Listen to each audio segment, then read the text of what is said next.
Al-Faruqi media only Islamic release. بسم اللہ الرحمن الرحیم. تعمیر ملت والے روڈ پہ، یعنی اس کالج روڈ پہ کسی ساتھی کو پیسے ملے ہیں. اگر کسی کے ہوں بتا کہ کتنے پیسے ہیں تو یہ نمبر عمر بیٹے کے پاس ہے، اس آدمی کے ساتھ رابطہ کر کے اپنے پیسے وصول کر لینا. بڑی اہم بات ہے، ذرا توجہ کرنا. اگر میرے پاس مدرسے کا کھاتہ اور فنڈ ہوتا تو میں اتنا مطمئن نہ ہوتا جتنا اب اپنی انجمن، اپنے ساتھیوں. میں حقیقت کہہ رہا ہوں، میرے پاس فنڈ ہوتا تو میں کمزور آدمی ہوں، مصروف آدمی ہوں، مجھے بہت اطمینان ہے اپنے نوجوان اور پوری انجمن پہ. اپنی طرف سے بہت خیال رکھتے. یہ میرے بیٹے ابو بکر اور زبیر، جنہیں میں نے اپنا نائب بنایا ہوا ہے صدر ہونے میں، انہوں نے مئی 2022 تک، یعنی اس سال کی مئی تک حساب مجھے بتایا ہے، اور حاجی حنیف صاحب نے حکم دیا ہے کہ سنا دینا. 10,25,080 روپے یہ پچھلے سال کی تنخواہ بنی ہے، اور خرچے جن کی تفصیل سب موجود ہے ابو بکر زبیر کے پاس. بے شک ہر کوئی دیکھے تقریباً 4 لاکھ اس تنخواہ کے علاوہ ہے، وہ خرچ سارا ان کے پاس لکھا ہوا. یہ کل خرچ بن جاتا ہے 14,25,080 روپے. لیکن اس میں کوئی ساتھی کہے کہ اتنی مہنگائی، میرا فرض ہے، میں آپ کا خادم ہوں، آپ مجھ سے پوچھ بھی سکتے ہیں کہ استاد جی اتنا تھوڑا خرچ نہیں، اس کے علاوہ 9 لاکھ ایک اور خرچ ہے.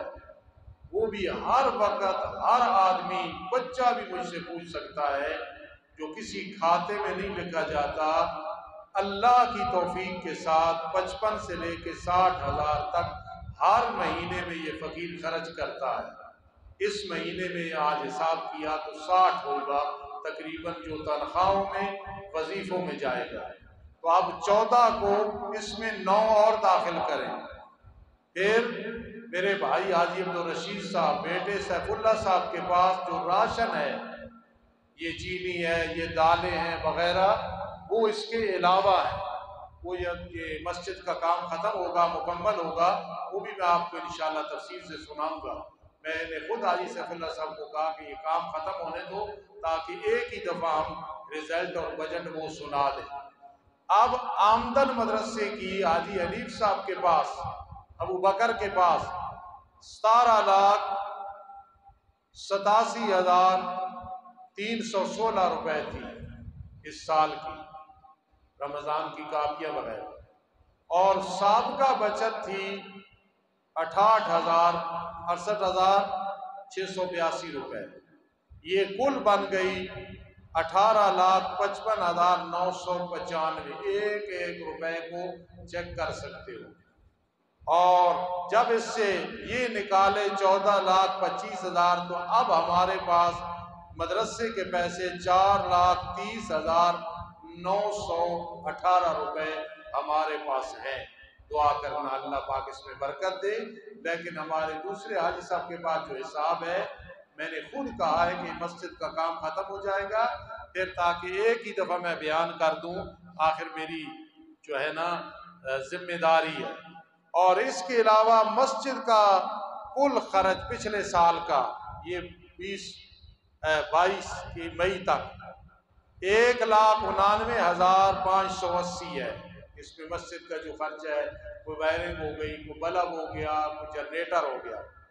اور جو ہے ہمارے پاس کل جمع تھے مسجد کے سولر کے بعد 20,50,857 روپے. اب اس سے یہ خرچ نکالا 1,79,000، تو تو اب ہمارے پاس مسجد کے پیسے حاجی حنیف صاحب کے پاس 18,61,277 جمع ہیں، اور یہ بڑی خوشی کی بات ہے، لیکن یہ سارے خرچ کرنے ہیں۔ ان کا کروڑوں کا کاروبار ہے، انہیں یہ لاکھوں کیا فائدہ دیتے ہیں، نہ انہیں مقصد ہے۔ اور 4,30,918 روپے الحمدللہ یہ مدرسے میں ہیں۔ آپ دعا کریں اللہ پاک اس نظام کو چلاتا رہے، پھر بھی انشاءاللہ اسی طرح آپ کو حساب سناتے رہیں گے، اور رب کائنات ہماری اس خدمت کو قبول و منظور فرمائے۔ 4 یا 3 فرض کی آخری رکعتوں میں کوئی سورت ملا دے، یعنی آخری 2 رکعتوں میں نہیں ملاتے نا، سورت فاتحہ کے بعد کوئی ملا دے تو کیا ہوگا؟ سجدہ سہو لازم آئے گا۔ عبدہ و رسول تک پڑھ کے ایک طرف سلام پھیرو، 2 سجدے کرو، پھر التحیات سے لے کے یوم یقوم الحساب تک پڑھ لو۔ 4 سنتے اس کے آخری 2 رکعتوں میں کوئی قرات نہ ملائے، چاروں میں قرات کرنی ہوتی ہے نا، سنتوں میں، نفلوں میں اگر 4 پڑھو تو اس میں بھی سجدہ سہو واجب ہوگا، کیونکہ قرات واجب تھی وہ چھوڑ دی۔ 4 سنتے پڑھی، چاہے زور کی ہیں چاہے اثر کی ہیں، آخری 2 میں صورت نہیں ملائی، جب نہیں ملائی اب سجدہ سہو کرنا پڑے گا۔ سہو کا معنی بھولنا۔ محرم الحرام میں سنا ہے کہ سرخ کپڑے نہیں پہننے، یہ کوئی مسئلہ نہیں ہے۔ محرم میں شادی نہیں کرنی، یہ بھی کوئی مسئلہ نہیں ہے، اس لیے کہ ربیع الاول میں اس سے بڑا واقعہ پیش آیا کہ محمد الرسول اللہ صلی اللہ علیہ وسلم اس دنیا فانی سے رخصت ہوئے۔ اگر کوئی ایسا مسئلہ ہوتا تو قرآن حدیث میں آ جاتا، یہ کوئی مسئلہ نہیں ہے۔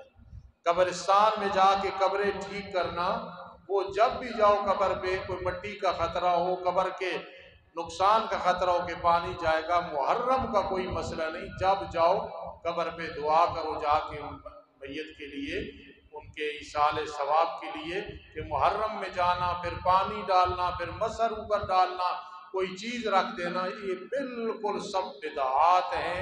اللہ پاک ہمیں ان سے محفوظ فرمائے۔ آخری مسئلہ محرم الحرام میں تاکہ ہم تیاری کر لیں، 9-10 کا روزہ رکھنا چاہیے یا 10-11 کا؟ نفلی روزہ ایک بھی آدمی رکھ سکتا ہے، لیکن 10 محرم الحرام کا صرف ایک نہیں رکھنا، یہودیوں کے ساتھ تشبیہ آتی ہے۔ 9-10 کا رکھ لو یا 10-11 کا، بہت بڑا ثواب ہوتا ہے۔ اللہ عمل کی توفیق نصیب فرمائے۔ الحمدللہ رب العالمین والعاقبۃ للمتقین والصلاة والسلام علی رسول محمد وآلہ واصحابہ اجمعین۔ اللہ ہمارے بہت سارے علماء، طلباء، معلمات، بزرگ دوست بیمار ہیں، اللہ رب العزت سب کو شفا عطا فرما۔ ہمارے بہت ساتھی پریشان ہیں، اللہ سب کو پریشانیوں سے نجات عطا فرما۔ اللہ پریشانیوں میں پھنسانے والا بھی تو ہے، نکالنے والا بھی تو ہے، نہ کوئی پریشانیوں میں ڈال سکتا ہے نہ کوئی نکال سکتا ہے۔